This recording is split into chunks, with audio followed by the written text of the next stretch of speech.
بسم اللہ الرحمن الرحیم، السلام علیکم۔ آپ دیکھ رہے ہیں الف نیوز اور میں ہوں آپ کے ساتھ ماجد علی۔ شامل کرتے ہیں پاکستان اور دنیا بھر سے breaking news headlines. Pakistan اور افغانستان مذاکرات ناکام، جنگ کے بادل منڈلانے لگے۔ پاکستان اور افغانستان کے درمیان حالیہ مذاکرات مکمل طور پر تعطل کا شکار ہو گئے ہیں۔ دونوں ممالک کے درمیان ڈیڈ لاک ختم کرنے کی ترکی اور قطر کی کوششیں بھی ناکام ہو چکی ہیں۔ پاکستان نے واضح موقف اختیار کیا ہے کہ طالبان تحریری ضمانت دیں کہ ٹی ٹی پی کے معاملے میں کارروائی کی جائے گی۔ افغان حکومت اس شرائط کو ماننے سے انکار کر رہی ہے۔ صورتحال اس نہج پر پہنچ چکی ہے کہ دونوں ممالک اب ممکنہ عسکری تصادم کے قریب دکھائی دے رہے ہیں۔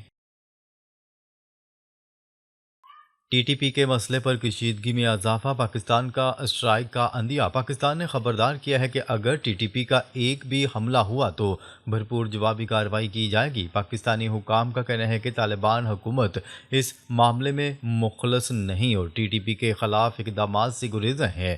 مذاکراتی ذرائع کے مطابق قطر، ترکی اور چین کی ثالثی کے باوجود فریقین کے درمیان کوئی پیش رفت نہیں ہو سکی۔ پاکستان نے واضح کیا ہے کہ اب آخری آپشن صرف فوجی کارروائی بچی ہے۔ ماہرین کے مطابق جنگ کی صورت میں صورتحال افغانستان تک محدود نہیں رہے گی۔ افغانستان کا موقف، ٹی ٹی پی پاکستان کا اندرونی مسئلہ ہے۔ افغان حکام کا کہنا ہے کہ تحریک طالبان پاکستان دراصل پاکستانی شہریوں پر مشتمل تنظیم ہے جس کا ذمہ دار اسلام آباد خود ہے۔ کابل نے کہا ہے کہ سرحدی باڑ لگانے کے باوجود اگر شدت پسند بارڈر پار کر جاتے ہیں تو یہ پاکستان کی ناکامی ہے۔ طالبان حکومت ٹی ٹی پی کے خلاف کوئی تحریری وعدہ دینے پر آمادہ نہیں۔ دوسری جانب پاکستان کا موقف ہے کہ افغانستان اپنی سرزمین دہشت گردوں کے استعمال سے باز رکھے۔ دونوں ممالک ایک دوسرے پر داعش کی حمایت کے الزامات بھی لگا رہے ہیں۔ چین، ترکی، قطر اور ایران کی مصالحتی کوششیں بھی ناکام۔ چین، ترکی، قطر اور ایران نے پس پردہ بھرپور سفارتی کوششیں کی تاکہ دونوں ممالک کے درمیان تناؤ کو کم کیا جا سکے، تاہم ٹی ٹی پی کے مسئلے پر فریقین کے سخت موقف کے باعث تمام کوششیں ناکام ثابت ہوئیں۔ ذرائع کے مطابق چین کو خدشہ ہے کہ کسی بھی جنگ سے اس کی خطے میں سرمایہ کاری کو خطرہ لاحق ہوگا۔ ایران اور ترکی بھی نہیں چاہتے کہ علاقہ دوبارہ عدم استحکام کا شکار ہو، مگر فی الحال تمام ممالک صورتحال کو انتہائی خطرناک قرار دے رہے ہیں۔ دو محاذوں پر جنگ کا خدشہ، بھارت کی مداخلت کا امکان بڑھ گیا۔ ماہرین کا کہنا ہے کہ اگر پاکستان اور افغانستان کے درمیان جنگ چھڑتی ہے تو بھارت اس صورتحال کو اپنے حق میں استعمال کر سکتا ہے۔ بھارتی عسکری قیادت کے بیانات سے ظاہر ہوتا ہے کہ نئی دہلی خطے میں کشیدگی کا فائدہ اٹھانے کے لیے تیار ہے۔ امکان یہ ہے کہ افغانستان کی مدد کے بہانے بھارت اسلحہ یا معلومات فراہم کرے گا۔ پاکستان کے لیے دو محاذوں پر جنگ ایک سنگین چیلنج ثابت ہو سکتی ہے۔ دفاعی ماہرین کے مطابق اگر یہ جنگ شروع ہو جاتی ہے تو یہ ایک طویل، خطرناک اور تباہ کن جنگ ہو سکتی ہے۔ بھارت کے ایئرپورٹس پر تاریخ کا سب سے بڑا سائبر حملہ، بھارت میں ایک ہی دن میں 800 سے زائد پروازوں کی تاخیر اور درجنوں کی منسوخی نے پورے ملک کو ہلا کر رکھ دیا۔ ابتدائی طور پر اسے ٹیکنیکل گلیچ قرار دیا جا رہا ہے، مگر بعد میں معلوم ہوا کہ معاملہ جی پی ایس اسپوفنگ کا ہے۔ یہ وہ صورتحال ہوتی ہے جب جہازوں کے نیویگیشن سسٹم کو جعلی سگنلز ملنے لگتے ہیں اور پائلٹس کو غلط سمت دکھائی جاتی ہے۔ بھارتی پائلٹس نے متعدد شکایات درج کروائیں کہ ان کے جہاز غلط راستے پر جا رہے تھے۔ ماہرین کے مطابق یہ عام خرابی نہیں بلکہ ایک سنگین سائبر حملے کا نتیجہ ہے۔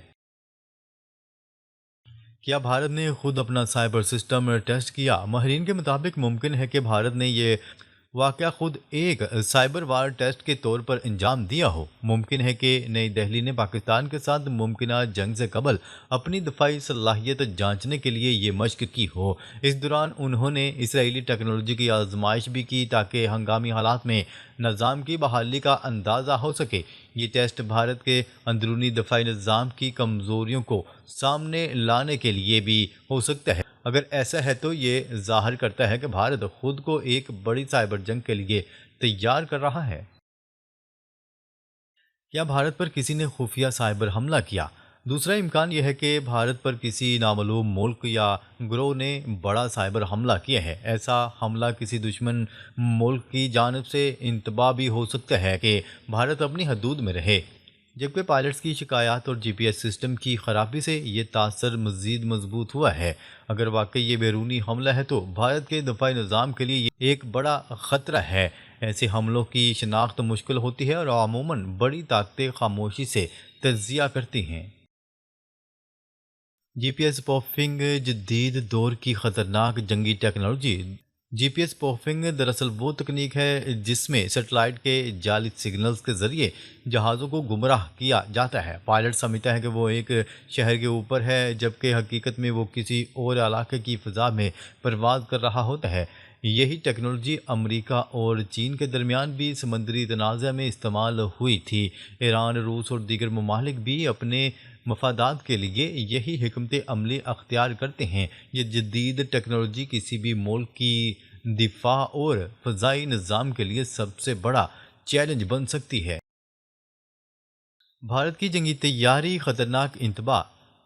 جی پی ایس اسپوفنگ کا واقعہ ایک ایسے وقت میں سامنے آیا جب بھارت اور پاکستان کے درمیان سرحدی کشیدگی اپنے عروج پر ہے۔ ممکن ہے یہ حملہ یا ٹیسٹ بھارت کے لیے ایک وارننگ ہو کہ کسی بھی جنگ میں داخل ہونے کے نتائج تباہ کن ہوں گے۔ اگر بھارت نے خود تجربہ کیا ہے تو اس کا مطلب ہے کہ وہ جنگ کے لیے خود کو تیار کر رہا ہے، لیکن اگر حملہ بیرونی طاقت نے کیا ہے تو بھارت کا پورا سائبر سیکیورٹی سسٹم ناکام ہو چکا ہے۔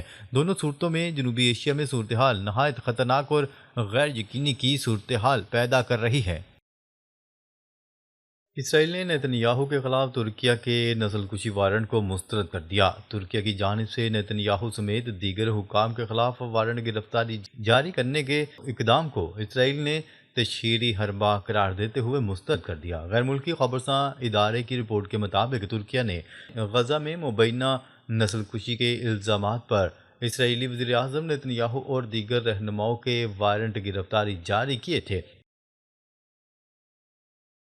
چین نے اپنا تیسرا طیارہ بردار بحری جہاز فوجیان بحریہ میں شامل کر لیا۔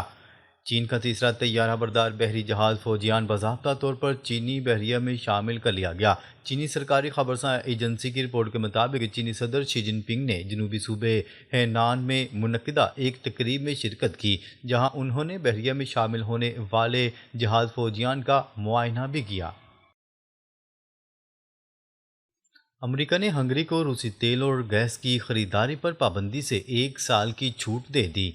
غیر ملکی خبرساں ادارے کی رپورٹ کے مطابق وائٹ ہاؤس کے ایک اہلکار نے نام ظاہر نہ کرنے کی شرط پر بتایا کہ امریکہ نے ہنگری کو روسی تیل اور گیس کی خریداری پر پابندیوں سے 1 سال کی چھوٹ دے دی ہے۔ وائٹ ہاؤس اہلکار نے بتایا کہ ہنگری نے تقریباً $600 ملین کی امریکی قدرتی گیس خریدنے کا وعدہ کیا ہے۔ دوسری جانب خبرساں ایجنسی کا بتانا ہے کہ امریکی صدر ڈونلڈ ٹرمپ اور ہنگری کے وزیر اعظم کے درمیان وائٹ ہاؤس میں ملاقات ہوئی ہے، جس میں امریکی قدرتی گیس خریدنے سے متعلق تبادلہ خیال ہوا۔